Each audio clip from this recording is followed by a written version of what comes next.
Today, we're going to talk about a story where the hero is microscopic, the victim is one of our favorite foods, and the battleground, well, it's the future of sustainable farming. I mean, who doesn't, right? From shrimp cocktail to garlic scampi, we eat a ton of it. It's a huge global industry. But what you might not know is that its entire foundation has been under serious attack. And believe me, that's not just some hypothetical question.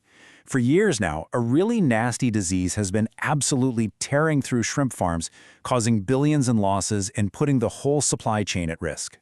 So let's start by meeting the villain of our story. This is the hidden threat that has the entire shrimp industry, well, on its back foot. Okay, the culprit has a real mouthful of a name. Acute hepatopancreatic necrosis disease, or AHPND for short. It's caused by this nasty strain of bacteria, and basically it attacks the shrimp's main digestive organ. The scary part? It can wipe out an entire farm with terrifying speed. And the fallout from this is like a really dangerous domino effect. First, farmers lose their livelihoods. So to fight back, the industry started relying heavily on antibiotics. But that just created an even scarier problem, the rise of superbugs, antibiotic-resistant bacteria. Plus, all those chemicals can contaminate the environment. It's a classic case of the cure being almost as bad as the disease. But what if we could prevent the disease instead of just treating it after the fact? This is where our story takes a turn, and we get to meet our unlikely, all-natural hero. You know, sometimes the best answers are hiding in plain sight. It turns out the solution might just be floating in the ocean itself. Scientists turn their attention to these microscopic marine algae. They're called diatoms, and these tiny little guys are the key to this whole thing. So, what's their secret weapon? Well, it's a compound called β-glucan. Now think of it like a personal trainer for the immune system. When a shrimp eats it, it doesn't kill bacteria directly. Instead, it gives the shrimp's own natural defenses a serious workout, getting them totally prepped and ready to fight off any invaders that come along. Of course, a great theory is one thing, but you've got to have proof, right? So researchers designed this awesome head-to-head challenge to see if these little diatoms could really, truly make a difference. The setup for their experiment was actually pretty simple, but really smart. They took shrimp and split them into 4 groups for 30 days. One group got a normal diet, that's our control. The other 3 groups got feed that was mixed with those beta-glucans, either from one type of algae, the other, or a combination of both. Then they just watched and measured. So after 30 days, the results started coming in, and it became incredibly clear that something really powerful was happening inside these shrimp. First off, check out their growth. The shrimp on the normal diet ended up around 8.8 grams, but the shrimp in all 3 beta-glucan groups, they were clocking in at almost 10 grams. I mean, they were just plain bigger, healthier, and had gained way more weight. So these beta-glucans weren't just protecting them, they were helping them thrive. And this right here really shows you the immune boost. This chart is the total count of their immune cells, called hemocytes, at day 14. Look at the control group on the far left, way down there. Now look at the groups that got the beta-glucans. Wow, their immune cell counts nearly doubled. Their bodies were literally building a stronger army of defender cells. It's pretty amazing. Okay, so we know the shrimp got stronger, but the big question is how?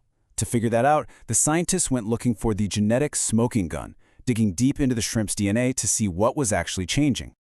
And this is where it gets really fascinating. This diagram shows the genetic activity. Just think of it like this. The combined diet with both algae lit up the shrimp's genetic switchboard like a Christmas tree. It activated a staggering 1,902 unique genes that were dormant in the control group. The beta-glucans were triggering a massive system-wide defensive upgrade. And in that massive genetic response, one gene in particular stood out as the MVP, lysozyme. This gene is one of nature's best bacteria fighters. It creates an enzyme that literally punches holes in the cell walls of bacteria, causing them to just burst. It's the shrimp's #1 weapon. So just how much was this weapon being upgraded? Well, the data here is just stunning. By day 14, the shrimp on that combination diet were pumping out the lysozyme gene at levels nearly 7 times higher than the control group. They weren't just armed for a fight, they were totally supercharged. To prove that lysozyme was the key, the scientists did one last really clever experiment. They used a special technique to temporarily mute or switch off that specific gene. And look what happened. The shrimp's defenses just plummeted. This was it, the final proof. Lysozyme was, without a doubt, the main reason for the shrimp's new and improved immune system. So, what does all this cool science mean for the real world? Let's zoom out for a second and look at the bigger picture. And here it is, the ultimate test. This chart shows what happened when they exposed the shrimp to the actual deadly bacteria. And the results are crystal clear. The shrimp that ate the beta-glucan diet had a much, much higher survival rate. So this wasn't just some abstract thing in a lab. This was a real life-or-death fight, and the beta-glucan-boosted shrimp won. What this all points to is a brand new path forward.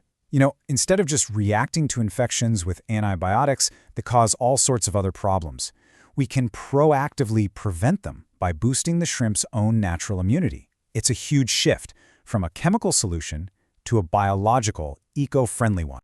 The researchers themselves summed it up perfectly. They said these diatoms represent a promising, eco-friendly alternative to antibiotics. And that's not just a small improvement. That's a potential game changer for how we farm seafood safely and sustainably. So, it really leaves us with this one big question. If we can harness the power of microscopic algae to protect shrimp, what other incredible natural solutions are out there, just hiding in plain sight, ready to help us build a better, more resilient food system for everyone?